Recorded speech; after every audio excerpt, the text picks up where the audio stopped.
আসসালামু আলাইকুম। আজকে আপনাদের সাথে সুন্দর একটি ভিডিও নিয়ে চলে আসলাম। ভিডিওটি হলো গ্রামের ভিডিও। জানি না আজকের এই ভিডিওটি কার কাছে কেমন লাগবে। তোর কাছে আজাইরা ব্লগও মনে হতে পারে। আমার মোবাইলের গ্যালারির মধ্যে অনেক দিন যাবত এই ভিডিওগুলো পড়ে আছে, কিন্তু আমি ভিডিওগুলো ডিলিটও করতেছি না, আবার আপলোডও করতেছি না। তাই ভাবলাম ছোট্ট একটি স্মৃতি রেখে দেই। তো প্রথমে বলিনি কোথায় যাচ্ছি। আমরা যাচ্ছি আমার নানু বাড়ি। মানে 6 বছর হয়েছে আমাদের বিয়ে, প্রায় 6 বছর পর নানু বাড়ি যাচ্ছি। বিয়ের পর কোনো না কোনো কারণে নানু বাড়ি যাওয়া হয়নি। তো এবার আমার মা বলতেছে যে চল যাই ঘুরে আসি। তারপর আমার ভাইয়েরও মাদ্রাসা বন্ধ ছিল। তো আমার মা, আমার ছোট ভাই, আমার জামাই আর আমার শাশুড়ি আর আমি চলে গেলাম। এটা হলো আমার বড় খালার বাসা। সেখানে কিছু কিছু সুন্দর সুন্দর দৃশ্যগুলো আমি নিয়েছি। তো এগুলো ভাবছিলাম ছোট ছোট ভিডিও শেয়ার করব, তো তা আর করা হলো না। ভাবলাম একটি বড় ভিডিও করে ফেলি, তাহলে আমার সবগুলো ভিডিও থেকে গেল আর স্মৃতিটাও থেকে গেল। খালার বাড়ি থেকে একটু রাস্তার থেকে হাঁটতে বের হলাম।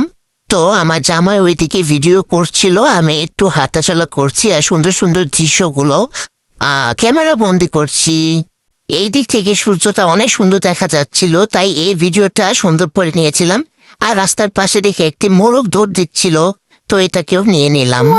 আবার আপনারা ভাববেন না ছুটি কথা একটু ভুল হইতেই পারে, আপনারা এটা নিয়ে বেশি হাসাহাসি করবেন না। নিয়ে নিলাম মানে ভিডিও করে নিয়েছি। আর এখানে দেখেন সিম গাছের মধ্যে কতগুলো সিম হয়েছে আর ফুলও ধরেছে, সেগুলো ভিডিও করেছি। আর এখানে আমার খালামণির গাছে পেঁপে হয়েছে অনেক, সেগুলো দেখিয়ে দিলাম। আর আমার বড় খালামণির বাসার সামনে এই ফুল গাছটা ছিল, তাই এটাকেও নিয়ে নিলাম। অনেক সুন্দর, কিন্তু কি এই ফুলের নাম সেটাও আমার জানা নেই। আপনারা দেখে বলবেন তো এই ফুলটার নাম কি আর কেমন দেখতে। অনেক সুন্দর। আসলে আমরা যারা ঢাকায় থাকি তাদের কাছে গ্রামের ছোট ছোট দৃশ্য বা ছোট ছোট জিনিসগুলো অনেক ভালো মনে হয় বা অনেক আনন্দ লাগে দেখতে বা ছবি তুলতে। ছোটবেলা থেকে গ্রামে আসলে সবার আগে বড় খালামণির বাসায় বেড়াই, তারপর মামা বাড়ি যাই। আর খালামণির বাসায় বেড়াতে আসতে পিঠা তো বানাবে, আর সাথে যেহেতু নতুন জামাই গেছে তাই এই বেড়ার জন্য তো পিঠা বানাইতেই হইব, এটা তো নিয়ম। আর আমার জামাইও এই দুধ চিতই পিঠাটা খুবই পছন্দ করে। আপনারা কে কে পছন্দ করেন এই পিঠাটা, শীতে খেতে বেশি ভালোবাসে, সবাই অবশ্যই কমেন্টে জানাবেন। আমিও খালামণির সাথে বসে বসে কিছু পিঠা ভিজাচ্ছি আর ভিডিও করে নিলাম, কারণ আপনাদের সাথে শেয়ার না করলে ভালো লাগে না। এবার খালামণিকে বললাম তুমি প্রথম থেকে পিঠা দাও, আমি তোমার এই পিঠার ভিডিও নিব, কারণ আমার কুকিং চ্যানেল আছে, সেখানে আমি সুন্দর এইটাই শুধু শর্ট ভিডিও বানিয়ে ছাড়বো। তো খালামণিও সুন্দরভাবে দিয়ে দিচ্ছিল আর আমিও ফুটেজ নিচ্ছিলাম। আপনারাও দেখতে থাকেন। কি করবেন আর দেখতে দেখতে আমার পেঁচালো শুনেন, না হলে তো ভিডিওতে মজাই লাগবে না।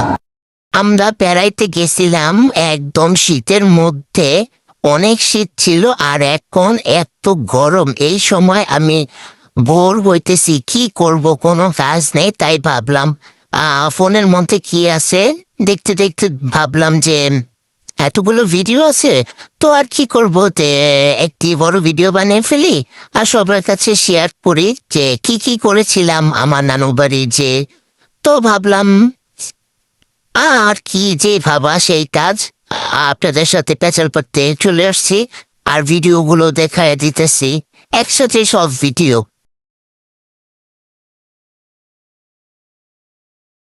বাইরে যাই আর একটু একটু করে সবকিছু ফুটেজ নেই যেটা ভালো লাগে।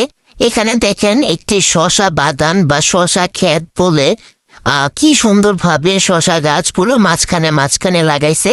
দূরের থেকে দেখেও সুন্দর লাগতেছে, আর যখন ফলগুলো হবে তখন যেন কত সুন্দর লাগবে। ও হাঁটতে হাঁটতে সামনে গেলাম। সামনে এখানে একটি নদী বলবো নাকি কি বলে জানি না, খাল।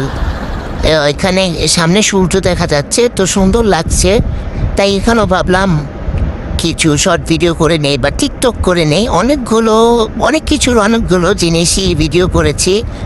ফুল বলেন, হাত বলেন, পা বলেন, মুখ বলেন, সব কিছুরই আপনাদের সাথে ছোট ছোট ভিডিও শেয়ার করতে আমার খুবই ভালো লাগে। তো সবগুলো মানে মিলাইয়া একটা বড় ভিডিও বানাই দিলাম। কেমন লাগছে আপনারা অবশ্যই কমেন্টে বলবেন।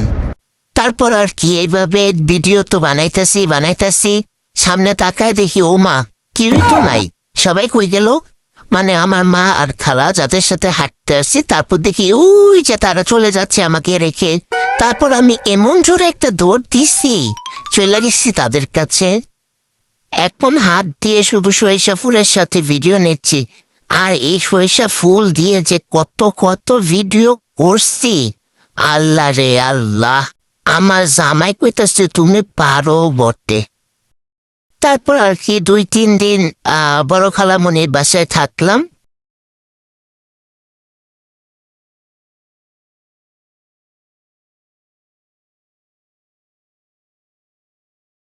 আর এই তো 2-3 দিন খালামণির বাসায় বেড়ানোর পর চলে আসছি মামার বাড়ি। এটাই আমার মামা বাড়ির পাশে। আর আমার শাশুড়ি তো এটা দেখে মহা খুশি। ওই যে বড়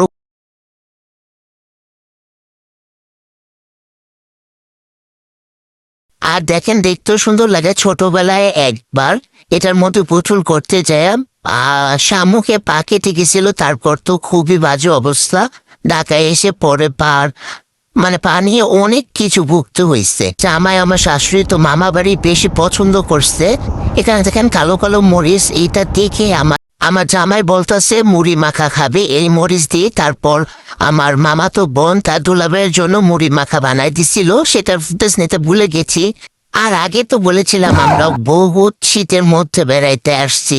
এখানে দেখি ছাগলকেও সোয়েটার পরায় রাখছে, তাই ভাবলাম আপনাদের সাথেও শেয়ার করি। আর আমার মা এখান থেকে আমার জন্য একটি হাঁস কিনতে চাইছিল, কারণ গ্রামে গেলে আমি হাঁসের মাংস না খেয়ে আসি না। হাতে একটু সচরাচর হাঁসের মাংস খাওয়া হয়, কিন্তু গ্রামে গেলে ওটা বাধ্যতামূলক হয়ে যায় আমার জন্য। আর এখানে দেখেন লাল শাকের ক্ষেত, দেখে সুন্দর লাগতেছিল পুরো লাল ক্ষেতটা, তাই আপনাদের সাথে শেয়ার করলাম। আর এটা হলো আমাদের মামা বাড়ি। তো মামি এখান থেকে সকাল সকাল উঠে তার মুরগি হাঁস সবকিছু ছাইড়া দিতেছিল। আর সকাল সকাল ছাড়ার সাথে সাথে পুরো বাড়িটা বইরা যেতেছে। আর এদিকে আমার অবুজ জামাই মাছ ধরতে চলে আসছে, কিন্তু একটাও মাছ সে ধরতে পারেনি। তারপর আর কি বুক ভরা বেদনা নিয়ে চলে আসছে সে, আর বলতেছে আমি একটা মাছও ধরতে পারলাম না। কি কারণ? সব মাছ ওই দিকে নাকি চলে গেছে, এজন্য অনেকক্ষণ ট্রাই করছি কিন্তু তাও ধরতে পারিনি। আমি বললাম সান্ত্বনা দিলাম, আচ্ছা থাক করে আবার তৈরো, এখন মাছ ঘুমাইতেছে। বিকাল থেকে আমি আমার মা আমার শাশুড়ি সবাই এটা কি বলে ওদের বিকামপুরে বলে চক নাকি, এমনিতে মানে এই ধান ক্ষেতের মধ্যে এখানে ভুট্টা গাছ লাগাইছে, ছোট ছোট ভুট্টার চারা হয়েছে।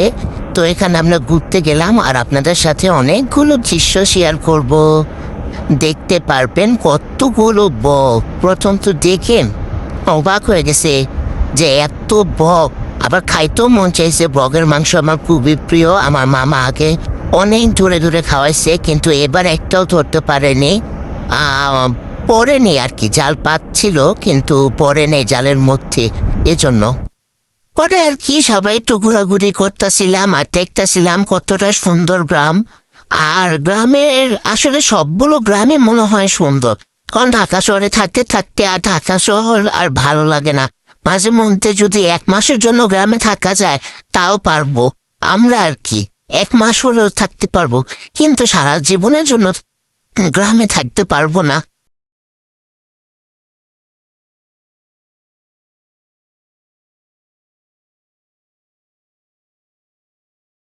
ওই দূরে কত বক, ওইখানে ওই যে আমার মামা হাঁটতেছে আর কাজ করাইতেছিল। এটা কি কি বলে আমি আমার জানা নাই। এটা মানে ওদেরকে দিয়ে কাজ করাইতেছিল, ধান লাগাবে এখানে জন্য। তো ওই গাড়ির পিছনে পিছনে বকটাও যাইতেছিল, কারণ গাড়িগুলো এক জায়গা থেকে আরেক জায়গায় গেলে নাকি এখান থেকে কিছু বের হয়, সেগুলো বগেরা খায় এই জন্য। তো দেখে ভালোই লাগলো, আল্লাহর কত রকমের সৃষ্টি। দেখেন একসাথে এক জাত বক যখন উঠতে থাকে তখন দেখতে কতটা সুন্দর লাগে, অনেক সুন্দর লাগতেছিল। মাশাল্লাহ মাশাল্লাহ। আমার বাসা খালামণির বাসা থেকে বেশি বেশি দিন থাকা হয়েছিল, মনে হয় 3 থেকে 4 দিনের মতো। তো এখানে মামিও একদিন রাতে ভাপা পিঠা বানায় দিতেছিল, যেহেতু নতুন জামাই তাদের বাসাও ফার্স্ট, আর আমার জন্য সবসময় আমি এভাবে বানাই বড় বড় করে ভাপা পিঠা। আপনাদেরকে দেখাই দিব কিভাবে বানাইছে। এই পিঠাগুলো একটা খেলেই মানে মন পেট দুইটাই বইরা যায়। মামা বাড়ির পিছন দিকে অনেকগুলো পেঁপে গাছ, তো ভাবলাম যে একটা পাকা পেঁপে ছিঁড়ে নিয়ে আসি।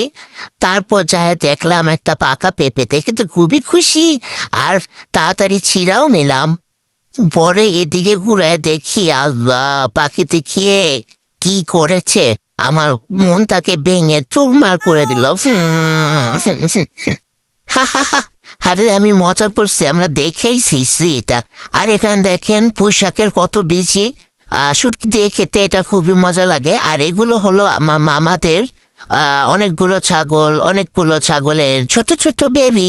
আর কি আমার ছোট্ট এই ব্লগটা আপনাদের কাছে কেমন লেগেছে তা লাইক কমেন্ট শেয়ারের মাধ্যমে জানাবেন। এরকম আরো ভিডিও পেতে সবসময় আমার পাশে থাকবেন। আল্লাহ হাফেজ।